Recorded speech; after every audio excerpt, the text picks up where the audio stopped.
আর কখনো ভারতীয় ক্রিকেটের সাদা রঙের জার্সিতে তাকে দেখা যাবে না।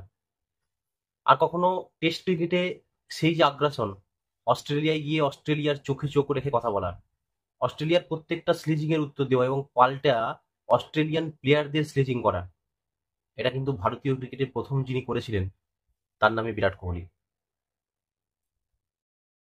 এটা ভারতীয় ক্রিকেটকে দেশের বাইরে গিয়ে প্রত্যেকটা স্লেজিং এর উত্তর দেওয়া, প্রত্যেকটা টাফ কন্ডিশনে দলকে জিতিয়ে আনা, এটা একমাত্র বিরাট কোহলি করেছিলেন। এবং টেস্টে তার যা রেকর্ড আছে অ্যাজ এ ক্যাপ্টেন হিসাবে, এই রেকর্ড আর কারণ নেই। যার উইনিং রেট 75%, 75% টেস্ট ম্যাচ জিতিয়েছে তার অধিনায়কত্বের অধীনে তিনি ভারতকে।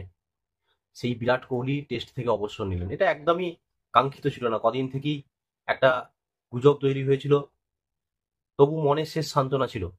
জানেন, আমরা ড্রাই হার্ট ফ্যান, আমাদের কি থাকে, আমরা কি ভাবি যে হয়তো অবসর নেবে বলছে, কিন্তু হয়তো অবসরটা নেবে না।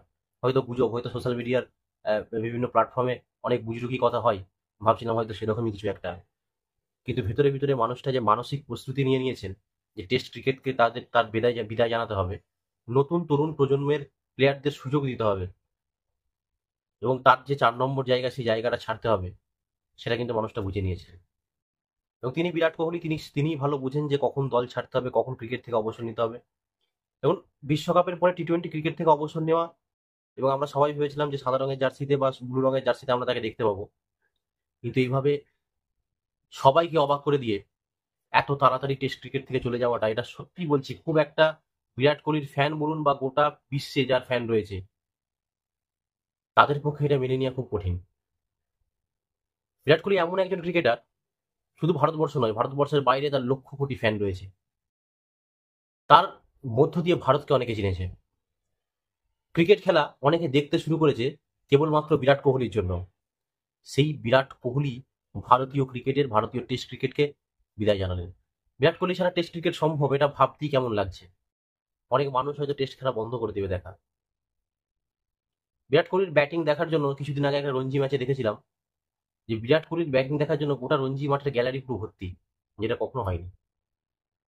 অথচ অফ ফর্ম বিরাট কোহলির ব্যাটিং দেখার জন্য এত এত মানুষ একটা রঞ্জি ম্যাচে ভিড় করেছে। সেই বিরাট কোহলি যদি টেস্ট থেকে চলে যায়, ভারতীয় ক্রিকেটের কতটা ক্ষতি, সমস্ত দিক থেকে, অর্থনৈতিক দিক থেকে, ব্র্যান্ড ভ্যালুর দিক থেকে অনেকটাই পিছিয়ে পড়বে ভারতীয় ক্রিকেট। কোহলির জায়গাটা অপূরণীয়। সামনে ইংল্যান্ডের সিরিজ ছিল, হয়তো ইংল্যান্ডের সিরিজটা খেলতে পারতেন। ইংল্যান্ডের সিরিজটা খেলার পরে অবসর নিতে পারতেন। ইংল্যান্ডের সিরিজে বিরাট কোহলি দরকার ছিল, আইপিএলে যে ফর্মে তিনি ছিলেন সেই ফর্মটা অবশ্যই ইংল্যান্ডের মাটিতে খুব খুব দরকার ছিল। যাই হোক, বিরাট কোহলি তিনি ভালো বুঝেছেন যে এই সময় অবসর নেওয়া উচিত, তিনি অবসর নিয়েছেন। অবসর জীবন অনেক অনেক ভালো কাটুক। ভারতীয় ক্রিকেট তোমায় অনেক মিস করবে, ভারতীয় সাদা বলের ক্রিকেট তোমাকে অনেক মিস করবে ভাই।